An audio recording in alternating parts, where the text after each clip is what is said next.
On en profite pour se pencher d'un peu plus près sur cette sélection de la République démocratique du Congo, les Léopards qui seront privés, hélas, de plusieurs cadres. Plusieurs joueurs majeurs qui manquent donc à l'appel. On a parlé de Meshak Elia, même si bon, il ne fait pas partie des cadres véritablement de cette sélection. Mais regardez, Cédric Bakambu qui est resté en Chine, Yannick Bolasie et Neskins Kebano qui ne viendront pas non plus, tout comme Paul-José Mpoku déjà absent lors du dernier regroupement. Les joueurs de Ligue 1 comme Gaël Kakuta, Yohan Wissa et Glodin Gonda ne vont pas non plus jouer ces deux derniers matchs des éliminatoires de la CAN 2021. Alors comment faire face à ces nombreuses absences qui vont forcément pénaliser la sélection? Voici la réponse du sélectionneur Christian Nsengui est au micro de Patrick Loupika. Des éléments qui peuvent pallier aux absences des cadres, dira-t-on. Il ne faut pas oublier non plus que ceux qui vont jouer, ce seront des futurs cadres. Donc c'est le moment de montrer qu'ils sont à même de pouvoir prendre la relève. C'est sur des matchs comme ça, c'est pas sur des petits matchs. Justement, c'est des matchs en jeu avec beaucoup de pression qu'on va voir les véritables cadres de demain. Et je pense que le moment, l'occasion se présente pour des joueurs comme Mouleka, des joueurs comme Boalia, l'occasion se présente.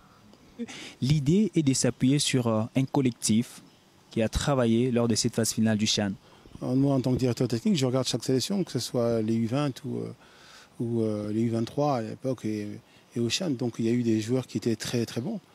Et voilà, donc je vois, c'est la logique qu'ils soient intégrés dans le groupe des seniors. Et comme je vous le dis, ce sont des joueurs qui sont probablement en Afrique, mais qui peuvent évoluer en Europe.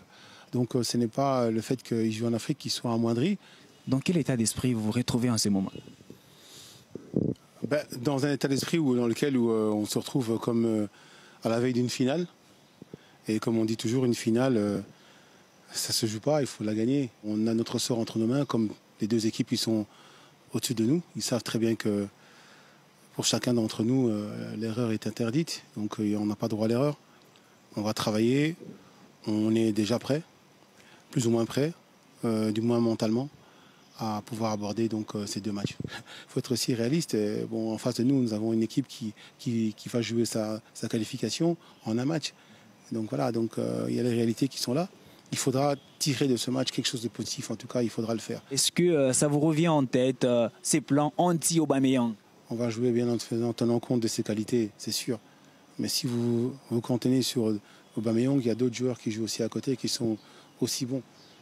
Si vous vous cantonnez sur le même et seul joueur qui est Aubameyang, qui fait la fierté de l'Afrique, bien entendu, quand il joue à Arsenal, on part dans le faux. Mais bon, en face de nous, nous avons aussi un joueur qui s'appelle Chancel Mbemba, qui a eu aussi, juste avant Aubameyang, à gérer aussi un autre planteur de but qui est Ronaldo. Je pense qu'il s'en est bien sorti. Nous serons au Gabon avec la volonté de faire un bon résultat. L'issue, c'est de se qualifier. Je parle du principe qu'on est motivé et je reste positif.